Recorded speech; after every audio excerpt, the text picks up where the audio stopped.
Artemis Fowl, my new Disney Plus film, which was originally meant to be in theaters a couple of weeks ago, but because of you know what, Disney decided to put it on their streaming service, and I think it's out of the bunch probably the right choice. It wasn't tracking very well. It was more likely to be a film that was going to make them lose money. The trailers wasn't clicking with people, so they decided to put it on their streaming service, and I think it was the right choice.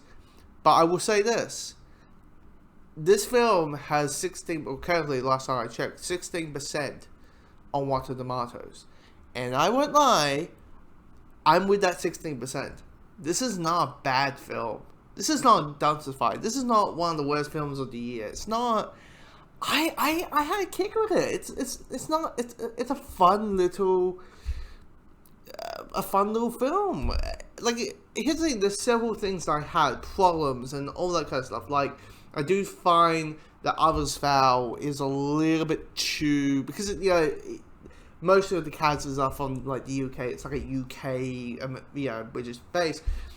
Artemis, for me, kind of sometimes feel a little bit too snotty because he's rich, so he's a little bit like, oh, we don't. He's a little bit too old that. Oh, we don't need. Oh, we don't. We'll have these on. Go away. Oh yeah, she's gonna be a bait. These fairies. No, you have to listen to me. Like that little bit of that witch's snotty personality. A little bit. I felt a little bit like, okay, this is sometimes pushing it. And then you got Josh Gad's character, who's like, he's narrating the film, but he's also in the film, and I'm like, okay, this is a point where, like, Josh Gad can kind of go two ways. He can kind of go to the, like, good side, which is talking about Olaf and Beauty and the Beast and that kind of thing, or you have this situation where it's too much of him, which I'm like, okay, he's in film, okay, and the narration is not good, and I was like, okay, this is, could we stipple these narration stuff, please? So there's those bits and pieces out there, and how like nearly like there's four characters who have this like deep dark talking voice. I mean, even Judi Dench does it. She said her character sounds like a person who's smoking too many cigarettes. Like that's what Judi Dench's character sounds like. But yeah, a set of few performances issues, and sometimes they do kind of quick the pace a little bit too much. I mean, this film is 96 minutes long, to the point there's no breathing where it is a bit of boom, boom, boom, boom, boom. Let's just get the ball rolling, all that kind of stuff. I mean, those are kind of a bit of my criticisms. But the rest of the film, I'm like, I don't see what people are talking about, really. I actually don't see why people have. I just find it as, like, end of the day, it's a Hoshes movie. Yeah, break it down as a Hostage movie. You got, I mean, essentially the story is, you got Artemis Fowl, Senior and Junior. Senior, played by Colin Farrell, is kidnapped by a serious figure. We don't find out who it is, but the serious figure.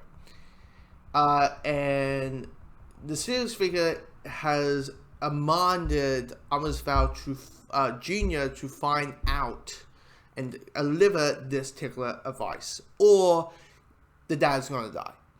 And so what he decided to do is use the fairy as bait. So because the fairies are basically police in this world, and essentially he's a mastermind. So it's kind of that whole thing of like, oh, it's all part of the plan. Use the fairies as bait so they can kind of help me find where this artifact is in the house. And I just like it. I just kind of do. I mean, there's really good action in it. It's a really good, just Hoshes movie, outside of it. And it is a Thai film that doesn't really hold your hand, really. Because, I don't know. I mean, it's something kind of nice to be like, boom, here's this world, and here you go. Like, where basically the filmmakers is basically saying, like, you've seen Harry Potter, that you have seen Narnia, you've seen Percy Jackson, you've seen this, you've seen that, you've seen pretty much every, fantasy, angels and goblins and demons and all that kind of stuff, mushing into that the name world before. So you pretty much can figure out how this will work. It doesn't really explain it, and I know there might be some people who kind of like who wants to know the world and the world building, and if it gets sequel. I doubt this movie's going to get a sequel, knowing it's on immediately on Disney Plus. But it's I wouldn't mind seeing a sequel. Like, I will say this film should have come out. Now I heard there's like this film was has been in development hell for years. But I will say this, like, should this film have come out like in 2005? Yeah, probably. When, studios were hunting down, trying to find their Harry Potter, when Harry Potter was like the one of the franchises, probably it was the franchise.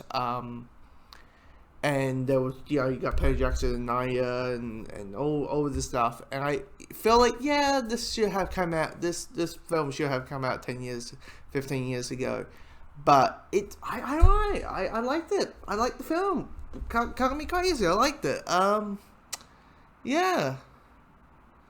Just, yeah. Best film of the year? No, absolutely not. But just, I had a fun time.